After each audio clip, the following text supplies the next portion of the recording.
We're in the Endgame now. Avengers Endgame is without a doubt the biggest movie of the year. It is the complete culmination and ending to this epic story that Marvel Studios have been telling for the past 11 years.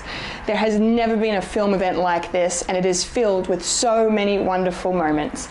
So now somehow I'm going to try to narrow it down to what I think are the top 10 best things about Avengers Endgame. Whatever it takes. Also, major spoilers ahead. Duh.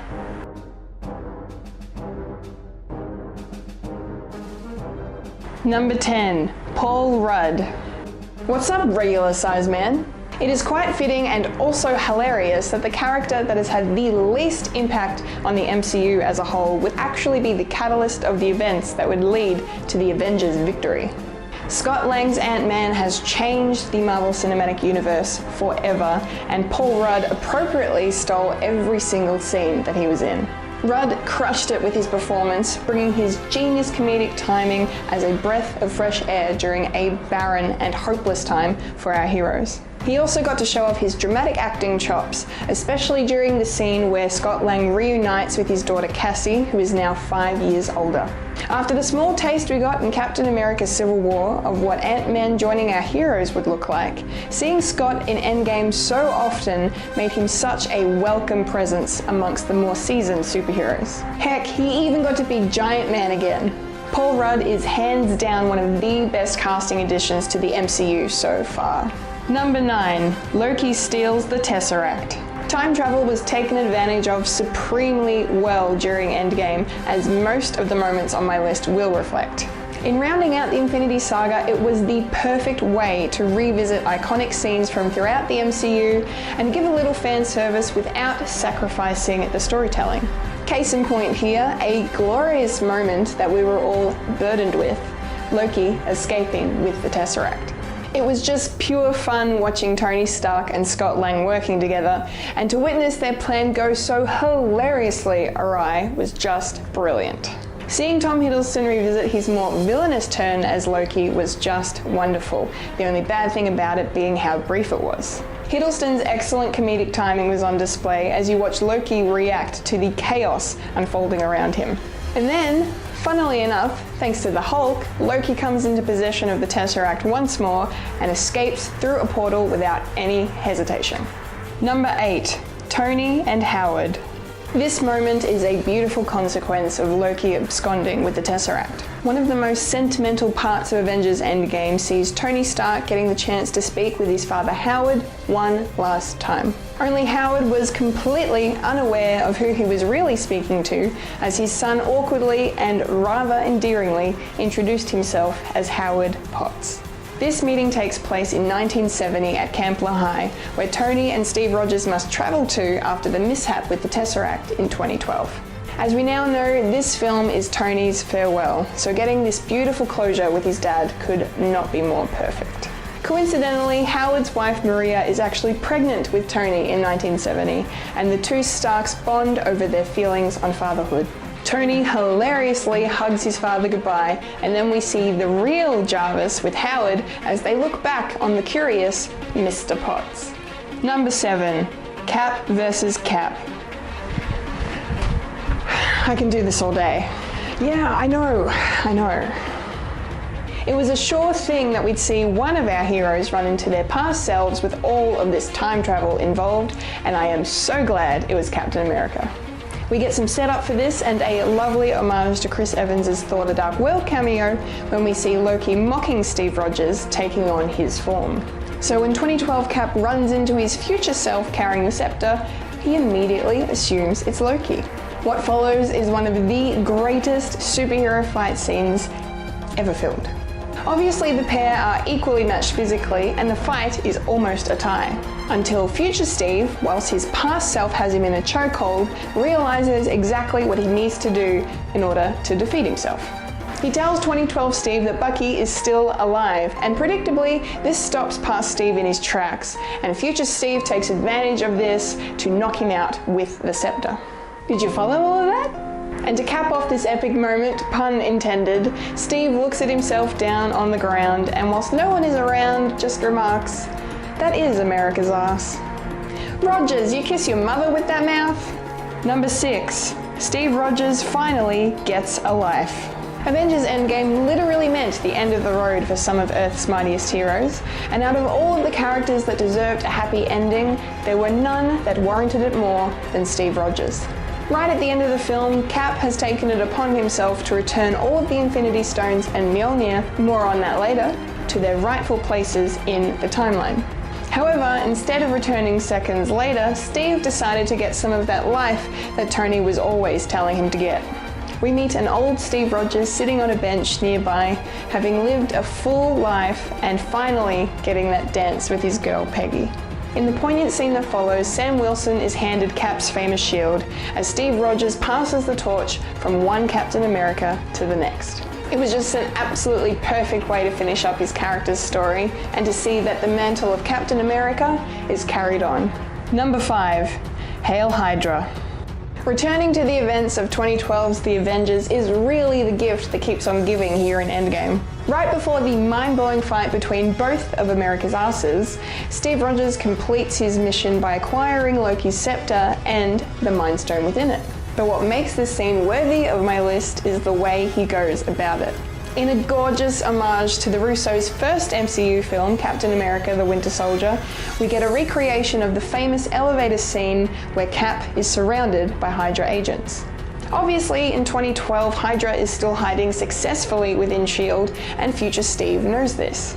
After some objections from Rumlow and Sitwell, all it takes for 2012 Cap to acquire the scepter is to whisper, "Hail Hydra." You think there's going to be a fight, just like in the original scene, but our expectations are wonderfully subverted. The look on Steve Rogers' face as he exits the elevator, Mind Stone in tow, says it all.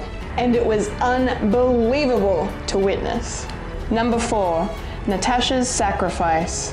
She had red in her ledger, and she wanted to wipe it out.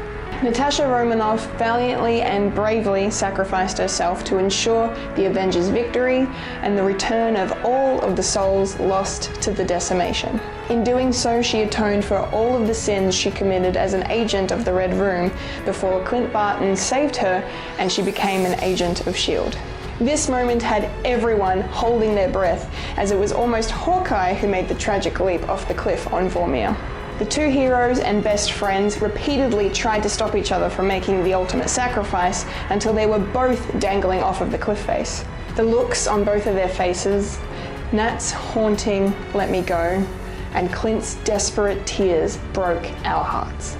Nat's soul was exchanged for the stone of the same name, and it seems that we have lost Black Widow forever. It certainly was a long way from Budapest.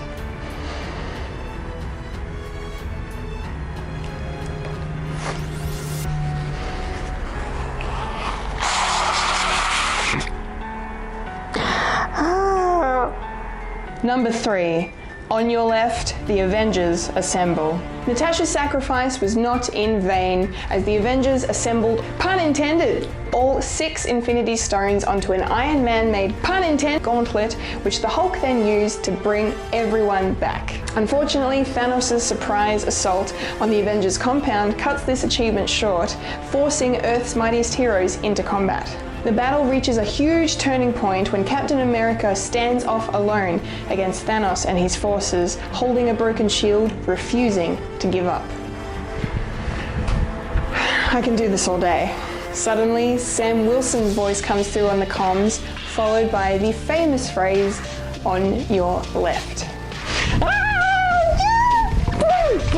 Sling ring portals open up one by one, and all of our lost heroes return, along with the remaining sorcerers, Wakandan and Asgardian armies. There was only one thing that could top this overwhelmingly joyous moment, and that is Steve Rogers, Captain freaking America himself, finally uttering the words, "Avengers Assemble." The mighty roar and charge at their enemies that followed, which was accompanied by the magnificent score, can only be described as epic and completely worth the 11-year wait. Number 2.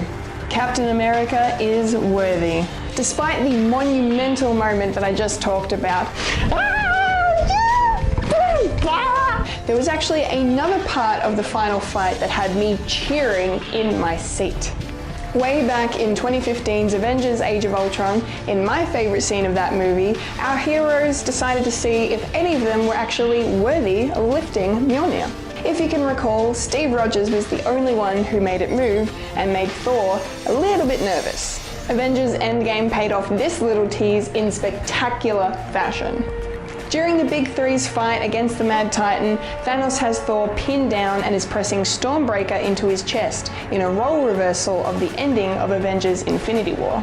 Then there's a shot of the hammer rising up off the ground and hurling towards Thanos, knocking him off of Thor.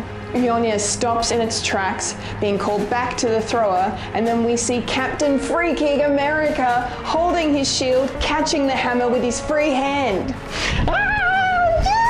Steve follows that up by using the mighty weapon against Thanos, and it really was just a dream come true. A hilarious 10-second joke became one of my favourite moments ever thanks to this movie. Honourable mentions. May I just point out that all of the moments on this list are separated by this much. Here are some more Endgame things that I absolutely loved. Meeting Smart Hulk. It's okay, Ant-Man, I know who you are, I'll take a photo with you. Thor, Korg, and Meek. Stupid Noob Master 69, I hope he's made of scissors. You don't need to be afraid unless you're made of scissors. Just a little rock, paper, scissors joke for you. She's got help. A little pandery, yes, but a lot badass. Nebula's character arc. Endgame really assured us that Nebula is one of the best MCU characters. Morgan Stark. I love her 3000. Get that girl some cheeseburgers.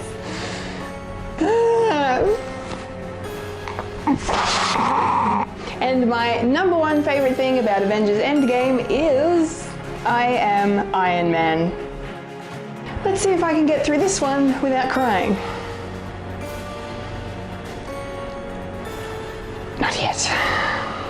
The story of Tony Stark, Iron Man, has to be one of the greatest character arcs ever done. The one successful outcome that Doctor Strange foresaw back in Infinity War needed Tony to be alive, but it also needed for him to die. Steve Rogers famously once said that Tony Stark was not the man to make the sacrifice play. Yet here we are 7 years after the release of the first Avengers movie, and Iron Man does just that. He uses the stones to destroy Thanos once and for all. And at the end, Tony was surrounded by his loved ones as he left this earth, saying, "Hey Pep, one last time."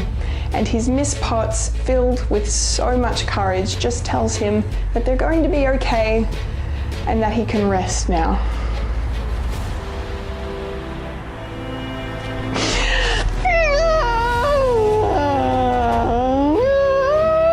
The funeral of Tony Stark does not leave a dry eye in the house.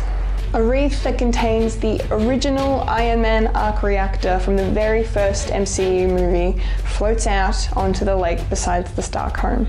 Then the camera pans across all of the mourners, pausing on each of our heroes and their families. They not only stand there because Tony Stark saved their lives, they stand there as proof of the insurmountable success and the incredible legacy that 2008's Iron Man has indelibly left on the world.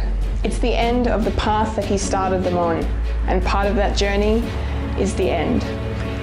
Thank you, Robert Downey Jr., for everything.